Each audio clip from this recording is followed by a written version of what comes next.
in subsistence into the money economy. 2. Support businesses and the overall economy to recover from the impact of COVID-19 pandemic and restore the lost jobs and livelihoods. And 3, finally, protect households from rising prices of food, fuel, and other essential commodities using prudent economic policy. Madam Speaker, to achieve these goals, the following key strategic actions will be undertaken. 1. Maintain peace, security, and stability, which jointly are the foundation of all other government, business, and household plans. 2. Full implementation of the Paris development models to accelerate the transition of the 39% of households still engaged in the subsistence economy into the money economy. 3. Step up implementation of the relief and recovery funds to support the recovery of businesses and restore the lost jobs and livelihoods. These relief funds include the Small Business Recovery Fund, the Myoga Fund, the Microfinance Credit Circles, the Uganda Development Bank, the Uganda Development Corporation, State and Equity Funds, respectively. Implement appropriate fiscal and monetary policies to mitigate the impact of price shocks on the well-being of ordinary Ugandans without causing long-term distortion in the economy. Enhance investment in infrastructure to facilitate increased production, value addition, and national regional market success and entry. Madam Speaker, in this budget statement, I will do the following. 1. I will report on the performance of the economy and review our future economic prospects. 2. I will provide progress in the implementation of the development programs that we promised the people of Uganda during the last financial year, which is ending by the end of this month. And the priorities for the next financial year, 22-23. 3. Highlight the revenue and expenditure framework for the next financial year, 22-23, as approved by Parliament. Recent economic performance and outlook. Madam Speaker, I now wish to give highlights on the performance of the economy and accountability for the measures I announced in the financial year 21-22 budget. The details can be found in the background to the budget of 22-23, which has been published. Economic growth. Madam Speaker, the size of our economy is projected to expand to shillings 162.1 trillion for the financial year ending 30th June this year. This is equivalent to US dollars 35.7 billion. Economic activity has been more buoyant at the growth rate of 4.6% per annum this financial year, up from 3.5% of last year. This shows that the economy is on a path to full recovery from the COVID-19 disruptions.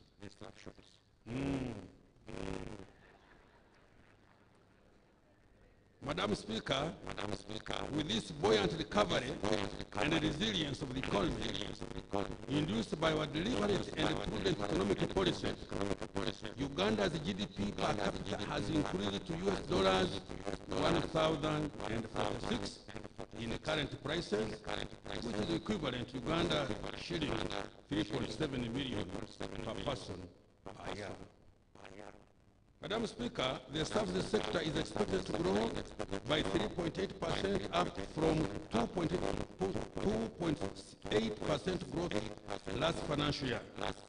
This is on an account of continued recovery in the wholesale and retail trade, education and tourism services, coupled with growth in real estate activity and ICT. The services sector is projected to contribute 41.5% to our GDP. The industrial sector is expected to grow by 5.4%, up from 3.5% growth last financial year, largely on account of recovery in manufacturing, construction activities. The industrial sector is projected to contribute 26.8% to our GDP. The agricultural sector is expected to grow by 4.3%, largely as a result of growth in food and cash crop production, livestock, as well as recovery in fishing. This is the same rate at which the agricultural sector grew last year. The sector contributed 24.1% to the total economic output. Now I turn to pricing. Madam Speaker, in the second half of the financial year 21-22, however, there has been a significant increase in the prices for some of the essential commodities and services. These include laundry soap, bar soap, petrol and diesel, cooking oil, some food crops items such as wheat, sugar, potatoes, and onions.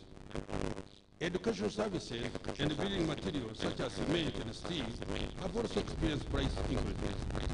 As a result, the overall inflation has increased considerably from 2.7% in January 2022 to 6.3% in May 2022, causing considerable discomfort among the public. Madam Speaker, this recent increase in prices of essential commodities is a result of events that have occurred outside Uganda. These are the effect of COVID-19 restrictions across the world, which disrupted the supply chains, which has consequently caused a shortage of intermediate raw materials used to produce some essential commodities. In the recent past, the global economy has faced high shipping costs arising from limited availability of containers and higher fuel prices, altogether leading to supply shortages globally. 3.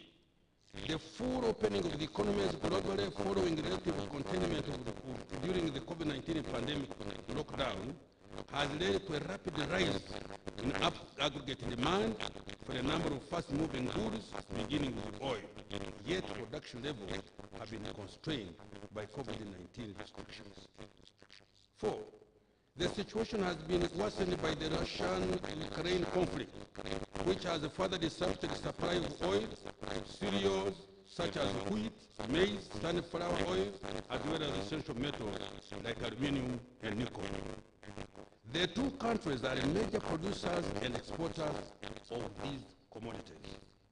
Madam Speaker, appropriate measures to curb the rising prices in the short, medium, and long term will be implemented.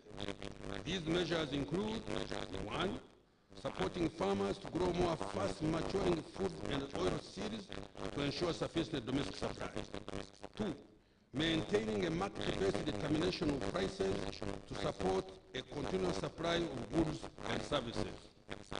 This is intended to ensure that demand does not outstrip supply. 3. Expediting improvement of alternative fuel import routes across Lake Victoria to avoid possible unnecessary supply disruptions. 4. Using appropriate fiscal and monetary policies to mitigate the impact of price shocks. 5. Construct additional fuel storage infrastructure in the medium term and stock them adequately. And 6. Expediting commercial oil production and development of the oil refinery. Madam Speaker and colleagues, government cannot influence price levels whose changes are driven by external shocks that are outside this control.